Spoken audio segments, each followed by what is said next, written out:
The Lotus Sutra. Translated from the Chinese of Kumar Jiva 2007. By Tsugunari Kubo and Akira Yuyama. Chapter XXVII. Ancient Accounts of King Subhavyuha.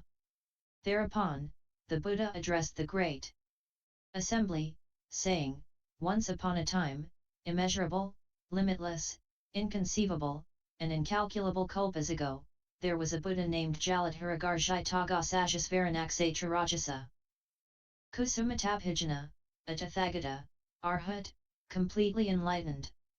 His land was called Varokanarasmai Pratimandita and the Kalpa was named Prayadarsana. There was a king practicing the teaching of the Buddha. He was called Subhavyuha. And his consort was named Vimalagarbha. They had 2 sons. One was named Vimalagarbha, and the other Vimalanetra. These 2 sons were endowed with great transcendent power, merit, and wisdom, and practiced the Bodhisattva path for a long time. They were versed in the perfections of giving, dana, good conduct, sila, perseverance, ksanti, effort, virya, meditation, dhyana, wisdom, prajna, and skillful means and compassion, benevolence, joy, and generosity, as well as the 37 helpful ways to attain the Dharma. Furthermore, they were also versed in the Bodhisattva samadhis of Vimala, Naksatrarajaditya, Vimalanirbhasa, Vimalarabha, Vimalabhasa, Ala.Karasubha, and Mahatejogarbha. Then the Buddha, wanting to guide King Subhavyuha, and out of compassion for sentient beings, taught this Lotus Sutra. At that time Prince Vimalagarbha and Prince Vimalanetra approached their mother and addressed her with their palms and 10 fingers pressed together, saying, "We entreat you, O Mother, to go before the Buddha Jaladharagarjitagasajasvaranaksatrarajasa.Kusumatabhijana. We shall also go before him together with you, attend him, make offerings to him, and pay him homage." Why is this? Because this Buddha teaches the Lotus Sutra amid the assembly of all the devas and humans. Thus we should all listen to him. Their mother answered the sons, saying, "Your father follows heresies and is deeply attached to the teachings of the brahmans. You should go to your father to ask him to come with us." Vimalagarbha and Vimalanetra said to their mother with their palms and 10 fingers pressed together, "We are the children of the king of the Dharma, although we were born in this house of wrong views." The mother replied to her sons, saying, "You should have compassion for your father and show him great mir-acles. If he sees them, his mind will certainly be purified. He will then allow us to go before the Buddha." Thereafter the 2 sons jumped up into the air as high as 7 tala trees and, out of their love for their father, showed him various miracles. They walked, stood, sat, and slept in the air, causing water to flow from their upper bodies and blowing fire out of their lower bodies, causing water to flow from their lower bodies, and blowing fire out of their upper bodies, enlarging their bodies so that they filled the air, making them small and then enlarging them again, disappearing in midair and instantly reappearing on the earth, entering the earth as if it were water and walking on the water as though on the earth. By showing various marvels like these, they purified their father's mind and caused him to believe them. When their father saw the transcendent powers of his sons, he rejoiced a great deal at his unprecedented experience and addressed his sons with his palms pressed together, saying, "Who is your teacher? Whose pupils are you?" The 2 sons said, "O great king! The Buddha Jaladharagarjitagasajasvaranaksatrarajasa.Kusumatabhijana is now sitting on the seat of the Dharma under the 7-jeweled Bodhi tree and teaching the Lotus Sutra extensively to the assembly of all the devas and humans in this world. He is our teacher. We are his pupils." The father said to his sons, "I now also wish to see your teacher. Let me go with you." Thereupon, the 2 sons descended from the air, approached their mother, and addressed her with their palms pressed together, saying, "Our father believed us and the thought of highest, complete enlightenment can now awaken in him. We have done the Buddha's work for the sake of our father. We entreat you, O Mother, to allow us to renounce household life and practice the Bodhisattva path under the guidance of that Buddha." At that time the two sons addressed the mother in verse, wanting to elaborate on this meaning further, saying, "We entreat you, O mother, to allow us to renounce household life, and to become sramanas. It is extremely difficult to meet Buddhas. We will learn by following this Buddha. It is more difficult to meet a Buddha than to see Yudambara flowers. It is also difficult to escape from adversity. We entreat you to allow us to renounce household life." Their mother addressed them immediately, saying, "I give my consent for you to renounce household life. What is the reason for this?" "It is because it is difficult to meet a Buddha." Then the two sons addressed their parents, saying, "Splendid! O father and mother! We entreat you now to approach and meet the Buddha Jaladharagarjai Tagasajasvaranaksetra Rajasa. Kusumatabhijana and pay homage to him." Why is this? Because it is difficult to meet a Buddha, just as it is to see Yudambara flowers or for a one-eyed turtle to find the hole in a floating piece of wood. Because of our profound merits accumulated in the past, we were born to meet the Buddha Dharma. For this reason our father and mother should allow us to renounce household life. Why is this? Because it is difficult to meet Buddhas and it is also difficult to obtain an opportunity for meeting them. At that time 84,000 women in the palace of King Subhavyuha all became capable of preserving this Lotus Sutra. Bodhisattva Vimalanetra had already been versed in the Sadharma Pundarika Samadhi for a long time, and Bodhisattva Vimalagarbha had also been versed in the Sarvasattva Papajahana Samadhi for immeasurable hundreds of thousands of myriads of kotis of kalpas, for he wanted all sentient beings to be separated from evil states of being. The consort of that king attained the Sarve Buddhasa. Giti Samadhi, and the secret treasure house of the Buddhas was revealed to her.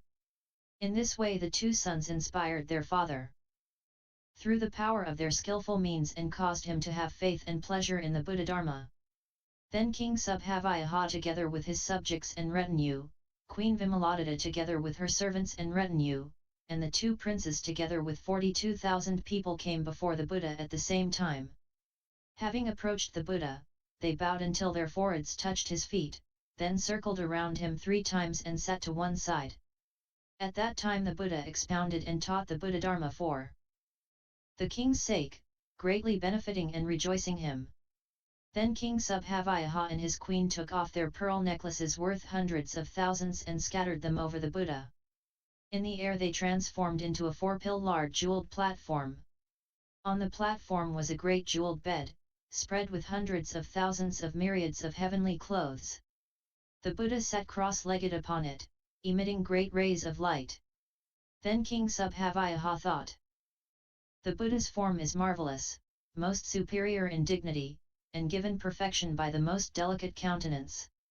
Thereupon the Buddha Jaladharagarjai Tagasajasvaranaksetra Rajasa. Kusumatabhijana addressed the fourfold assembly, saying, "Do you see King Subhavyuha standing with his palms pressed together in my presence? This king has become a monk in my Dharma. He will diligently practice the Dharma that aids those on the Buddha path, and will become a Buddha. He will be called Sailendra Raja. His land will be called Visturnavati and the Kalpa Abhyajataraja. With this Buddha Sailendra Raja will be innumerable bodhisattvas and sravakas. His land will be level. Such will be his merits." That king immediately gave his kingdom to his younger brother. He renounced household life and practiced the Buddha Dharma together with his queen, 2 sons, and their retinue. For a period of 84,000 years after their renunciation the king continued to make diligent efforts and practiced the Lotus Sutra. After this he attained the Sarvagunala. Karavyuha Samadhi. He ascended instantly into the air to a height of 7 tala trees and addressed the Buddha, saying, "O Bhagavat! My 2 sons have done the Buddha's work. Through their miracles they have reformed my erring mind so that I dwell in the Buddha Dharma.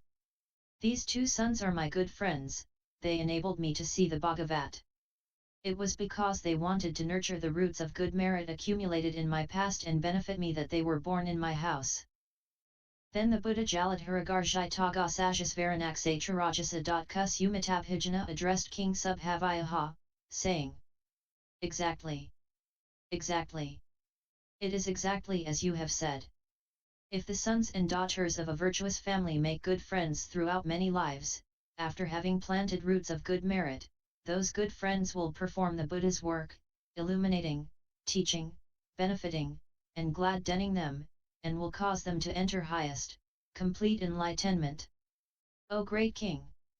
You should know that a good friend is indeed the great spur that brings inspiration to others, causing them to meet a Buddha and the thought of highest, complete enlightenment to awaken in them. O great king! Do you see these two sons? These two sons have already paid homage to Buddhas equal in number to the sands of 6,500 thousands of myriads of kotis of Nahudas of Ganges rivers, closely attended the Buddhas with respect, accepted the Lotus Sutra in their presence, and, in their compassion, caused sentient beings with false views to dwell in right views. Immediately after that, King Subhavyuha descended from the air and addressed the Buddha, saying, O Bhagavat! The Tathagata is extraordinary. Because he is endowed with merits and wisdom, his top knot is brilliantly illuminated, his deep blue eyes are long and wide, the tuft of hair between his eyebrows is white like the bright moon, his white teeth are even and always shining, and his scarlet lips are like the bimba fruit in their beauty. At that time King Subhavyuha praised immeasurable hundreds of thousands of myriads of kotis of qualities of the Buddha like these and, again, wholeheartedly addressed the Buddha with his palms pressed together, in the presence of the Tathagata, saying, O Bhagavat! This is unprecedented. The Tathagata's Dharma is endowed and perfected with inconceivable subtle qualities. His teaching, integrity, and deeds are serene and comfortable. From today on we shall never act selfishly and the wrongful thoughts of false views, pride and anger shall never awaken in us. Having spoken these words he bowed to the Buddha and went away. The Buddha addressed the great assembly, saying, What do you think about this? Is King Subhavyuha someone unknown? He is none other than this Bodhisattva Padmasri. His queen Vimalagarbha is none other than this Vairocanarismi Pratimanditadvaharaja now in the presence of the Buddha. Because she had compassion for King Subhavyuha and his retinue, she was born here. These two sons are none other than Bodhisattva Basajiraja and Bodhisattva Basajyasamudgata. These Bodhisattvas Basajiraja and Basajyasamudgata perfected great qualities such as these and, having planted many roots of good merit under the guidance of innumerable hundreds of thousands of myriads of kotis of Buddhas, perfected inconceivable good merit. If anyone holds the names of these two bodhisattvas in memory, the devas and humans in this entire world will certainly pay homage to those bodhisattvas. When the Buddha taught this chapter, ancient accounts of King Subhavyuha, 84,000 people removed themselves from impurity, rid themselves of defilement, and attained pure Dharma eyes with which to see the teachings. End L. 27.